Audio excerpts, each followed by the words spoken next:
O'zbek tasviriy san'atida o'zining mustahkam o'rni va betakror ijodiy qiyofasini yarata olgan iste'dodli musavvirlardan biri Muhammadiyor Toshmurodov. Uning Qora dengiz turkumi hamda keyinchalik O'zbekistonning tog'li hududlariga uyushtirilgan ijodiy safarlar natijasida dunyoga kelgan G'ilon, Sarchashma, Ov turkumlari rassomning badiiy tafakkuri va yuksak mahoratini namoyon etgan eng sara asarlari sifatida san'at muxlislarining e'tirofiga sazovor bo'lgan.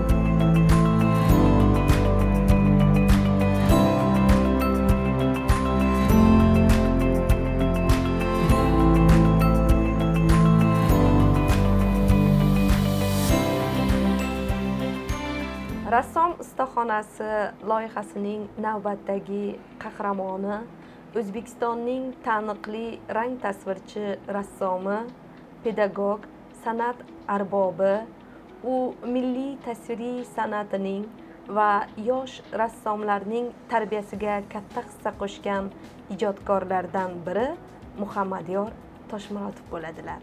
Assalomu alaykum Muhammadiyor aka. Alaykum assalom. Sizni tomoshabinlar yoki san'at ahli, ijodkorlar, g'ilonchi rassom deyishadi.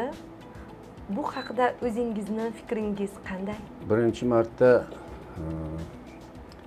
do'stlarimiz bilan Qashqadaryolik yana bir Rossiyadan kelgan bir rassom sayohat qilib Qashqadaryoni aylanib G'ilon qishlog'iga borib qolganimizda meni juda ham hayron qoldirgan eski uylar, eskicha kiyingan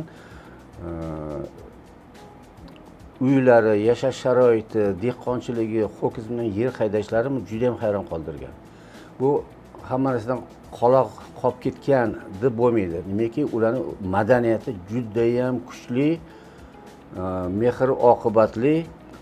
Masalan, shu bir qishloqning bir chetida men o'zim joyimni tanlab rasm chizib o'tirgan paytimda hamma oynalardan, qaysi tepaliklardan boshqalar ayollar qarab, inakini farzandlaridan choy, non, dasturxon usti o'ralgan bilan yonimga qo'yib bir narsa qilib ketyapti. Yana bir anchadan keyin yana xabar olib, choy nima qilyapti?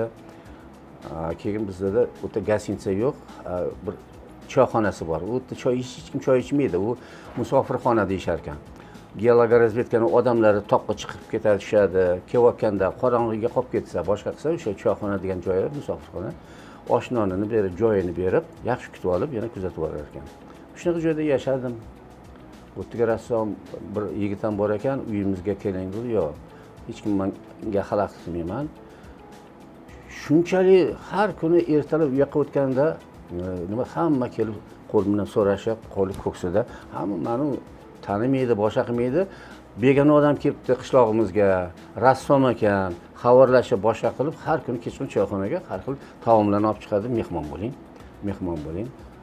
Forsiy tilida gaplashib boshqa qilib.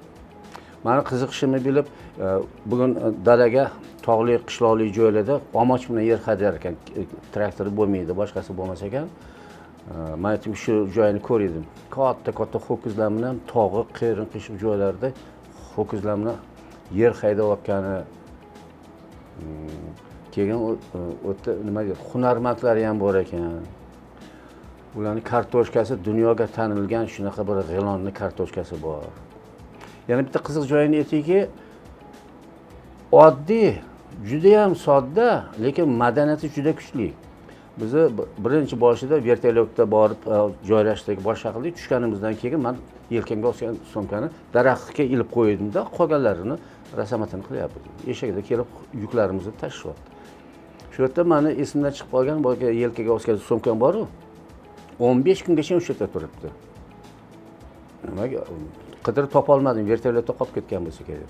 15 kundan keyin vertolyot kelgandan keyin borsak, sumka turibdi.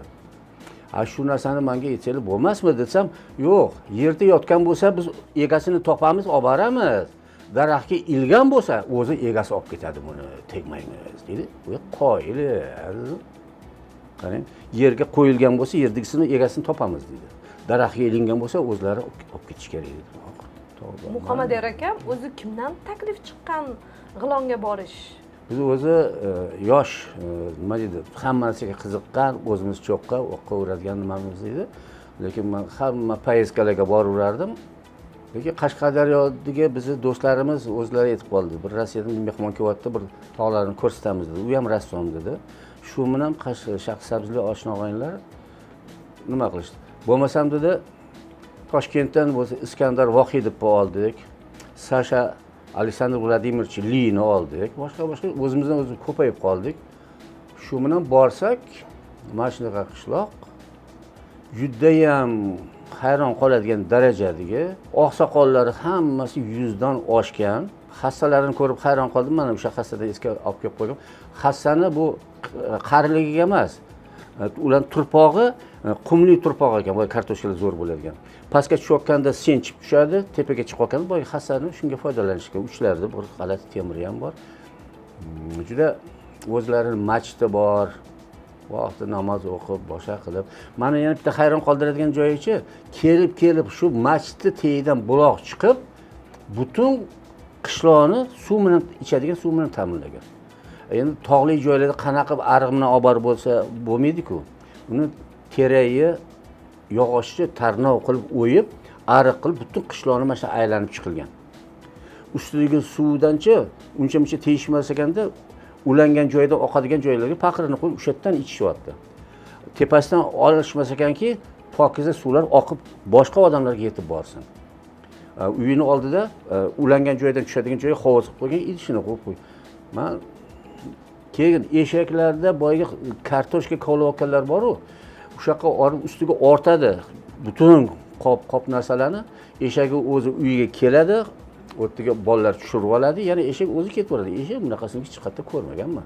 Omoch, boyga odamlarning nimasi, kechqurun, kechki payt butun qushlar namosha paytida sayraydi, o'shanga o'xshab namosha paytida chollar yig'ilib tojikcha gaplashadi, janjallashadi, baqirishadi, kulishadi. Nima bo'lyapti desam, bir odamni yaqinda to'yi bo'ladi. To'yiga boshqosh bo'lishimiz kerak. Falonchi odam imorat boshladi, unga hashar qilishimiz kerak. Hashar, qanaqadir butun problemalarni, har xil muammolarni o'sha yerda oqsoqollar o'tirib hal qilar ekan. 3 ta 4 ta oqsoqol o'tiribdi. Gruziyada ham ko'rgan edim, qishloq joylarda oqsoqollar bor. O'shani maslahatim bilan bo'ladigan. Juda ham aql. Meni hayron qoldirdi. O'shaning ham hozir 40 yilga yaqinlashib qoldi. Unga qatnab, shunga bag'ishlangan ishlarim hozir dunyoni juda ham ko'p joyida men sanab ayta olmayman. Men eng xursand bo'lgan o'zimizni Davlat san'at muzeyida bor, Savitskiy nomli Qoraqalpoq muzeyida bor, keyin Bolgariyada bor, Italiyaning Mark Datrino muzeyida bor, mana Olmatada bor. Men borgan shaharlarda boshqasida o'sha G'ilon seriyasidan saqlanyapti. Men juda ham xursandman. Italiyada Mark Datrino muzeyida bo'lishi, Italiyaning Turin degan joyi baland pastli joy ekan, u shahar. Meni asarlarimni ko'rib ko'rgazmada chaqirib, mana shu 10 ta ishni tanlashdi, o'shaning ichida o'zing xohlab, mazza qilib ishlaydigan ishingni ishlab bersang, biz men buni deb aytmaymiz. Majburiy bo'lib qolasan, o'zing mazza qiladigan narsang kerak. O'shaning uchun Mark Datrino muzeyida o'sha yoqqa borib, o'sha yerda ishlab berdim. Men bu yerda ishlayman desam, yo'q dedi. Agar ruxsat bersang, katta zalda ustaxona beramiz, kameralar turish kerak. Sen o'zi mixni nimadan boshlaysan, kartinani, podramini qanday tortasan, palitrani, ranglarni qanaqasiga joylashtirasan, qo'lingdagi moy bo'yoqlarni qanaqa o'ynatasan, mastikini qachon ishlatasan, boshlashdan oldin qanaqadir sxemada chizib oladigan narsalaring bor ekan. Shularni men nima qilamiz? Bizda juda kartina ko'p, Leonardoning ishlari bor, Mikelanjeloning nabroskalari bor ishlatiladi. Mana shu muzey uchun hech qaysi kartinalarda rassomlarning ishi yozilmagan. Biza bir 5 yil, 10 yil bo'lib qoldi, qaysi ishni oladigan bo'lsak, o'sha ishlash jarayonini ham olyaptik, avtorini ham olyaptik, ishlash jarayonini ham, boshida eskizlarini nima qilishi, mana shunaqa dedik. Sizningcha zamonaviylik va sivilizatsiya insondan nimani tortib oldi-yu, qishloq odamlari esa nimani saqlab qola oldi? Juda qiyin savol. Juda ham qiyin savol. Masalan, hozir Men eng yomon ko'radigan narsam hozir sun'iy intellekt kartinalar chiqayotgani. Odamni fokusini ham buzyapti, didini ham, boshqasini ham. Endi bir xilga tarixiy narsalarga kerakdir, kimlargadir kerak, qanaqadir joylari bor, lekin mutlaqo sun'iy intellektga o'tib ketish juda ham yomon narsa. U tayyor eskiz qilib beradi, ishlaydi. Rassomni o'zini nima deydi, ishlagan mavzusidagi o'zini hayajoni bo'lish kerak, mehri bo'lish kerak. Unga bo'lgan bir boshqacha qarashlari bo'lish kerak. O'sha avtori mualliflik narsalari o'sha xo'lsga tushishi kerak. Bu yerda eskiz qilib beryapti tayyor kostyumlar bilan. Unga hech qanaqa hayajonsiz, hayajonsiz ishlash, boshqa narsalar bo'lib turibdi. Bu faqat kartinalar to'g'risida aytyapman. Chunki sun'iy intellekt tarmoqlari ko'p, undan foydalanishyapti. Lekin bizga rassomlarga qilib beradigan ana eskizlari juda ham hayajonsiz, bir fokussizga o'xshab tuyulyapti menga.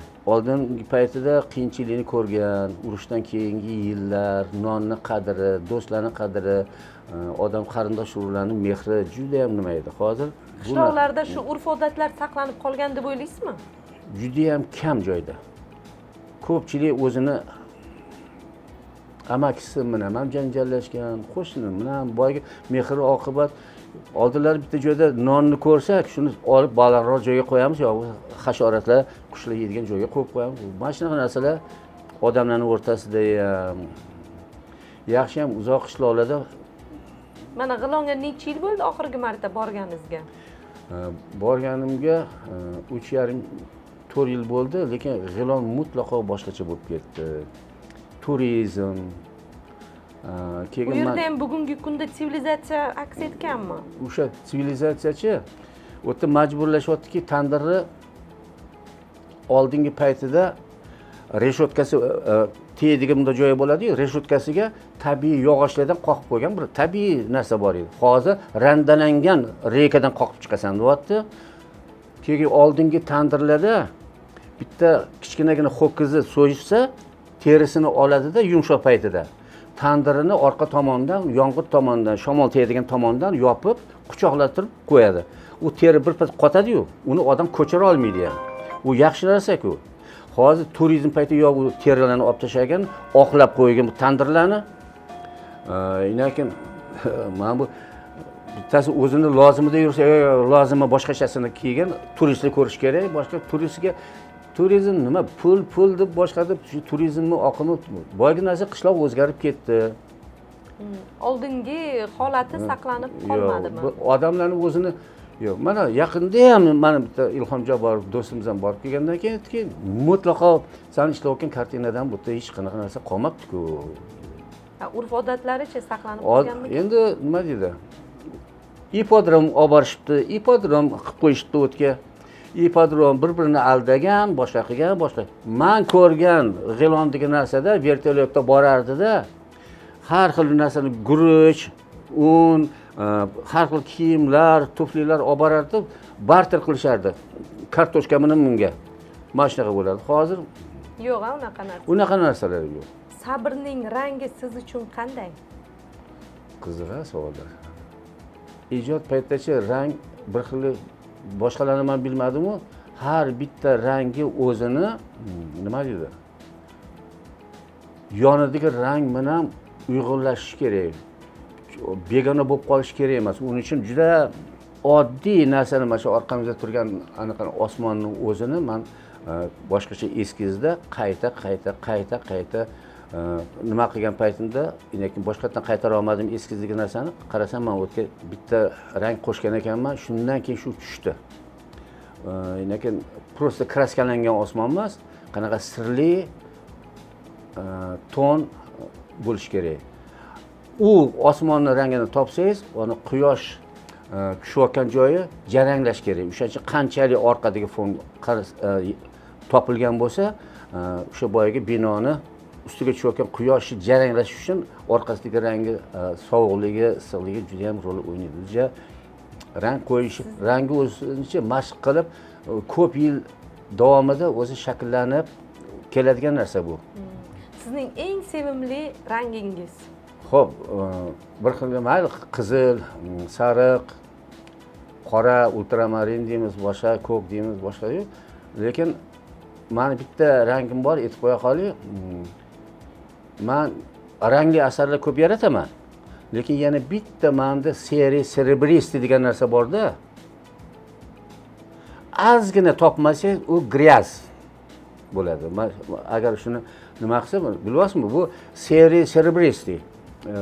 Mana bitta borda, agar shu narsada ozgina me'yordan oshib ketsa ham, me'yorga kelmasa, u gryaz hisoblanadi. O'sha seriya cerebristi degan narsa borda, shu sirli bu anaqa.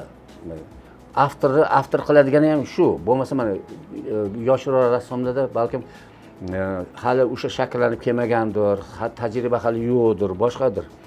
Yoshi katta nimalarda bir sirli asar bo'libdi degani, sirliligi o'shanda bir me'yorini topishda.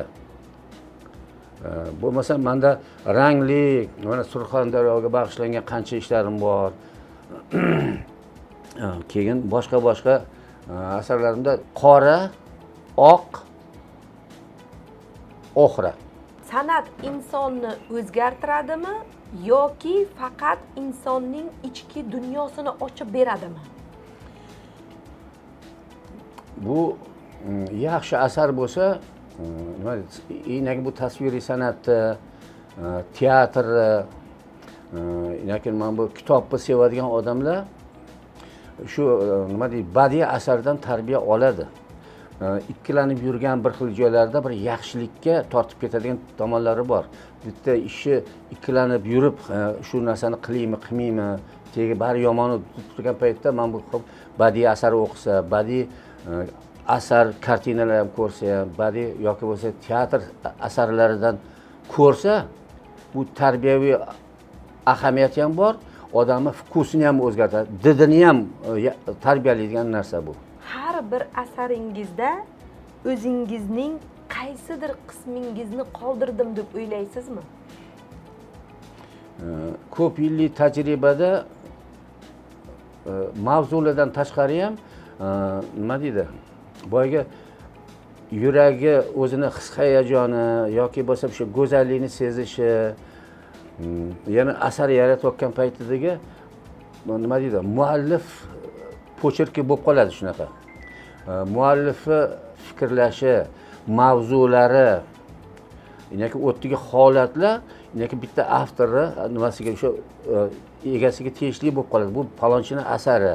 Akmal Nuriddinov ham yo'da komissiyaga diplom himoyaga kelgan paytida katta kartinaning ichida to'lmayotgan joylari borda, o'ta shakl emas, jahlmi yoki bo'lsa Rameyevich qanaqadir petnoyat. Mana shunaqa teganimdan keyin necha marta aytishadi. Muhammadyor aka pochirki Mamtda bor ekan, Antda bor ekan bu. Lekin shu kartinani to'laxonlikka olib kelgan narsasi bor. Ularning mahorati bo'lsa kerak degan joylari bor. Bolalarga tegib bersam ham katta komissiya prosmotr paytlarida Muhammadyor aka Antlarga tegibsiz-da. Ha, tegishim kerak, bu meni vazifam. Buni og'zaki tushuntirib bo'lmaydigan narsani kistda olib domla ko'rsatib berish kerak. Bu yaxshi narsa-ku. Nimaga tegib berdi? Ya, meni o'rgatyapman. Bir xilga narsalar borki, yozib mana mamta unaqa ham bo'lmaydi. Bu juda ham nozik masala. Shuncha tushuntirgandan ko'ra bitta burchagiga mana bu rangga olgan, mana shu narsani aralashtirgan, mana bu yo'l bilan ketgan. Mana bu joyda mana bu bilan ikkalasi sachtanasi farqi uyg'unligi mamlaqa bo'lyapti. Bu teyish kerak. Ko'pchilik zamechaniya berish, Muhammadyor tegibsizlar. Teyishim kerak, menga oylik to'lashyapti. Nega yoshlarni tasviriy san'atga qiziqtirish kerak deb o'ylaysiz? Buni o'zi hozir juda tezlashib ketgan zamonda hamma pul topish kerak deydi, u deydi, bu deydi, san'atga qiziqishi kamayayotgandek o'xshaydi. Lekin bu bari mana hozirgi paytida rassomchilik san'atiga ham o'zi qiziqadiganlari bor. Birinchidan badiiy akademiyani, litsey, kollejlari bor. O'sha yerda o'qib, keyin o'sha tanlanib boshqatdan mana Benkovni bor, dizayn kollejlari bor, boshqa bor, o'sha yerda tarbiyalanib bizagacha keladi. Значит, bu o'zi qiziqishi oshadi. Maktab paytida, litsey, kollejlardan boshlab rassomlar, professional rassomlar dars beradi. Ular o'rgatadi. Ular o'sha qiziqarli tomonlarini ko'rsatishadi. Bizda unaqa qiziqadigan rassomlar ko'p. mana institutga ham kelyapti oxirida. Nima uchun qiziqtirish kerak deb o'ylaysiz? Yo'q, uni majburlash kerak emas, uni ataylab qiziqtirish kerak emas. Lekin mana bog'chada rasm darsi bo'ladi-yu, bog'chada rasm chizishadi. Lekin u rassom bo'lsin deb emas. U nima deydi, ko'z oldiga keltirishi, ranglarni o'rganish kerak, keyin harflarni yozishga, boshqaga shu yordam beradigan, odamni didini o'stirishga yordam beradigan narsa. U rassomligi keyinchalik paydo bo'ladi. Tasviriy san'at yoshlarning ma'naviyatiga qanday ta'sir qiladi? Yoshlarga ham, hammasiga ham bu yaxshi tomonda ta'sir qiladi. Odamda nima deydi? Yaxshi asar bo'lsa, u tarbiyalaydi. Yomon asar emas. Endi bu yaxshi asar bitta tasviriy san'atda emas, yaxshi adabiyotda ham, tasviriy san'atda ham, teatrda ham, baletda ham, muzikada ham bu didni o'stiradigan, tarbiyalaydigan narsa bu. Tasviriy san'atda ma'naviyatiga zid asarlar ham bo'ladimi? Yevropada bu ochiqdan ochiq har xil mana bu bizda mentalitetga to'g'ri kelmaydigan asarlar juda ham ko'p chet elda. Bizda nima deydi? Tarbiyalaydigan nimalar ko'p. Bizda nima deydi? Ochiqdan ochiq ishlangan narsalar ham bor, zamondosh nimasi ham bor. Hozirgi paytdachi zamondoshi portretini ishlash boshqadan tashqari, masalan, men Ahmadaliy Fayzul akani aytaman, u yerda juda katta falsafa bor-da. Tarixni bilgan, ildizimizga borgan, odamni o'ylantiradigan asarlar juda ko'p. Men hayron qolaman shu odamga. Hammasi falsafiy asarlar. Men o'shalardan ko'p narsani o'rganaman, boshqa qilaman. O'zimizni eng yaqin do'stlarimiz. Menga shunaqa yoqadi shu ishlar. Bitta shu tasviriy san'atni kuchi bilanchi ikkita millat katta janjalga, urushga aylanib ham ketishi mumkin. Shunchalik kuchli asar bo'lishi mumkin. Millatni g'ururi ham bo'lishi mumkin bitta asar. Rassomning ko'p yillik samarali ijodiy va pedagogik faoliyati davlatimiz tomonidan ham munosib e'tirof etildi. U 2007-yilda O'zbekiston Respublikasida xizmat ko'rsatgan yoshlar murabbiysi, 2015-yilda O'zbekiston Respublikasi san'at arbobi faxriy unvonlari bilan taqdirlandi. 2019-yilda esa unga professor ilmiy unvoni berildi. Rassomning asarlari O'zbekiston Davlat san'at muzeyi, Sovetskiy nomidagi Qoraqalpog'iston Davlat san'at muzeyi, Kosteyev nomidagi Qozog'iston Davlat san'at muzeyi, Moskvadagi Tretyakov Davlat galereyasi, Italiyaning Turin shahridagi Mark Datrino muzeyi kabi nufuzli muzey va galereyalardan munosib o'rin olgan. Shuningdek, rassom asarlari dunyoning turli mamlakatlaridagi davlat va shaxsiy kolleksiyalarni ham bezab turibdi.